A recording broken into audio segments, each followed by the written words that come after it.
Chapter 16. "I won't," said Mary. They found a great deal to do that morning, and Mary was late in returning to the house, and was also in such a hurry to get back to her work that she quite forgot Colin until the last moment. "Tell Colin that I can't come to see him yet," she said to Martha. "I'm very busy in the garden." Martha looked rather frightened. Miss Mary," she said, "it may put him all out of humour when I tell him that." But Mary was not as afraid of him as other people were, and she was not a self-sacrificing person. "I can't stay," she answered. "Dickon's waiting for me," and she ran away. The afternoon was even lovelier and busier than the morning had been. Already nearly all the weeds were cleared out of the garden, and most of the roses and trees had been pruned or dug about. Dickon had brought a spade of his own, and he had taught Mary to use all her tools, so that by this time it was plain that though the lovely wild place was not likely to become a gardener's garden, it would be a wilderness of growing things before the springtime was over. "There'll be apple blossoms and cherry blossoms overhead," Dickon said, working away with all his might. "And there'll be peach and plum trees in bloom against the walls, and the grass'll be a carpet of flowers." The little fox and the rook were as happy and busy as they were, and the robin and his mate flew backward and forward like tiny streaks of lightning. Sometimes the rook flapped his black wings and soared away over the tree-tops in the park. Each time he came back and perched near Dickon and cawed several times as if he were relating his adventures, and Dickon talked to him just as he had talked to the robin. Once, when Dickon was so busy that he did not answer him at first, Soot flew onto his shoulders and gently tweaked his ear with his large beak. When Mary wanted to rest a little, Dickon sat down with her under a tree, and once he took his pipe out of his pocket and played the soft, strange little notes, and 2 squirrels appeared on the wall and looked and listened.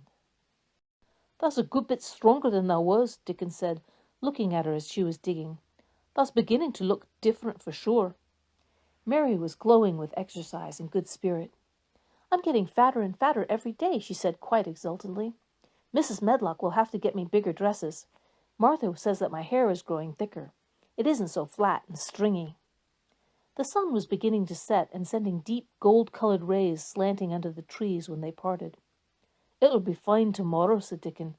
"I'll be at work by sunrise." "So will I," said Mary. She ran back to the house as quickly as her feet would carry her. She wanted to tell Colin about Dickon's fox cub and the rook and about what the springtime had been doing. She felt sure he would like to hear. So it was not very pleasant when she opened the door of her room to see Martha standing and waiting for her with a doleful face. "What is the matter?" she asked.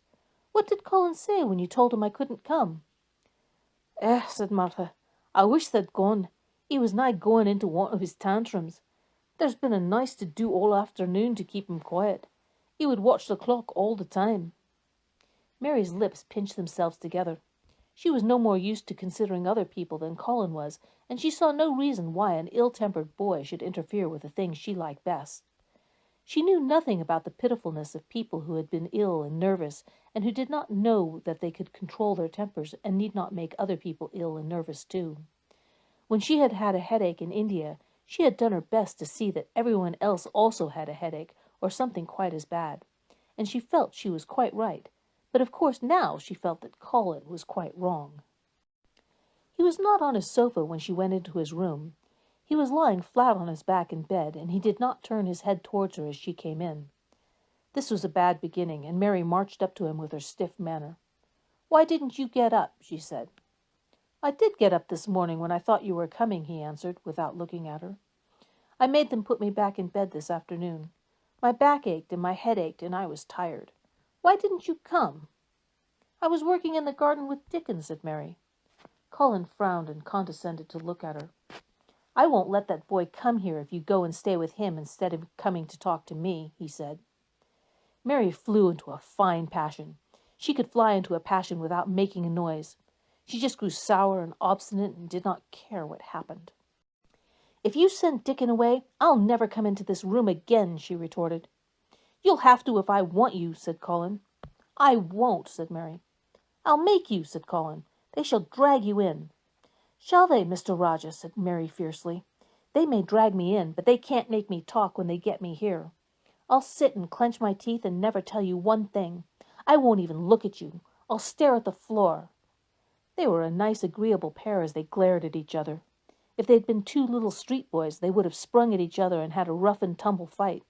As it was, they did the next thing to it. "You're a selfish thing!" cried Colin. "What are you?" said Mary. "Selfish people always say that. Anyone is selfish who doesn't do what they want. You're more selfish than I am. You're the most selfish boy I ever saw." "I'm not," snapped Colin. "I'm not as selfish as your fine Dickon is. He keeps you playing in the dirt when he knows I am all by myself. He's selfish if you like."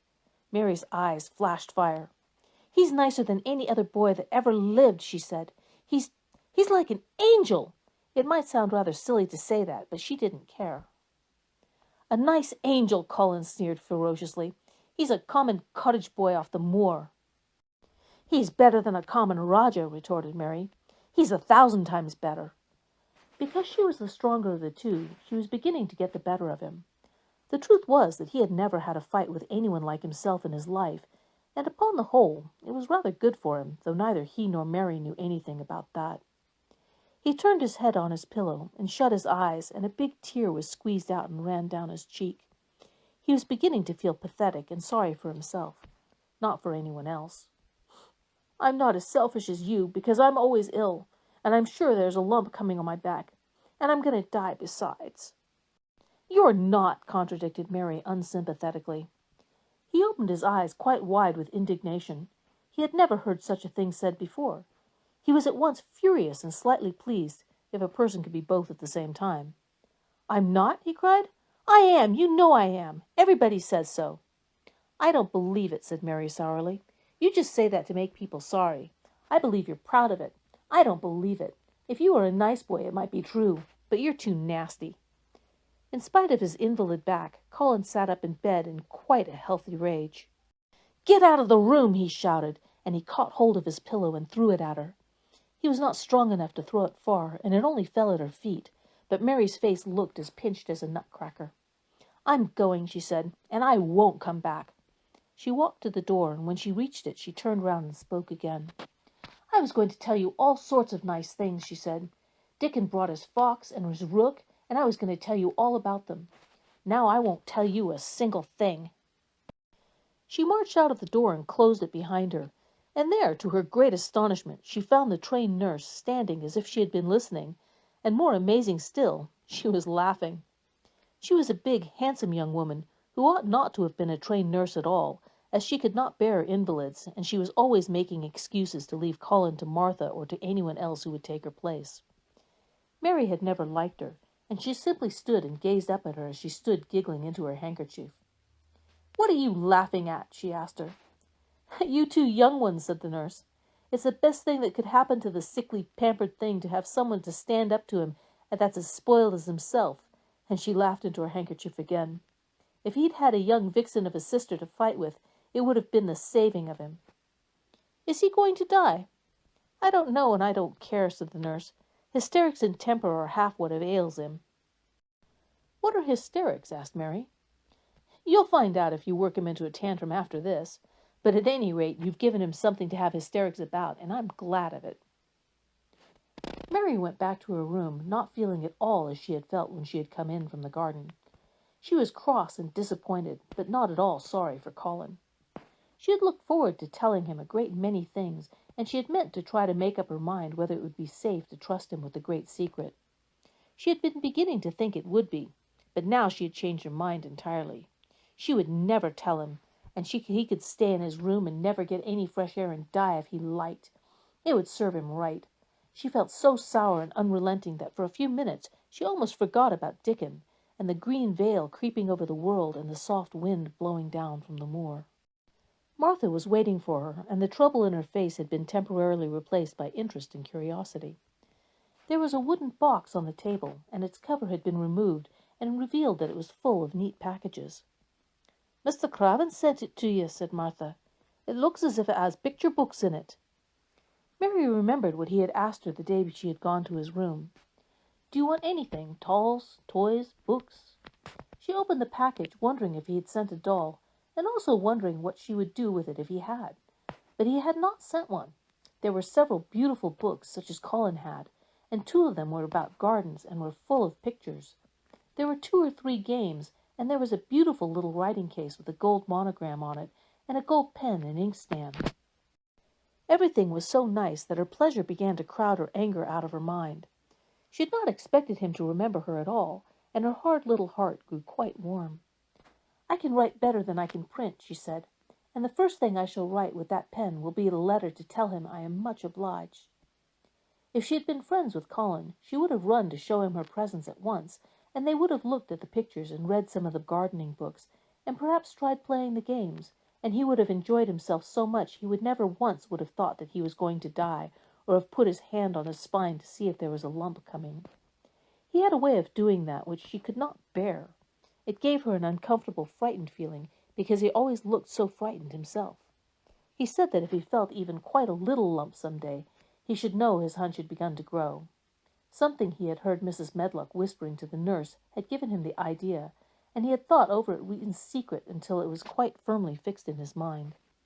Mrs. Medlock had said his father's back had begun to show its crookedness in that way when he was a child. He had never told anyone but Mary that most of his tantrums, as they called them, grew out of his hysterical, hidden fear. Mary had been sorry for him when he had told her. "He always began to think about it when he was cross or tired," she said to herself. "And he has been cross today. Perhaps he has been thinking about it all afternoon." She stood still, looking down at the carpet and thinking. "I said I would never go back again." She hesitated, knitting her brows. "But perhaps, just perhaps, I will go and see, if he wants me, in the morning. Perhaps he'll try to throw his pillow at me again. But I think I'll go."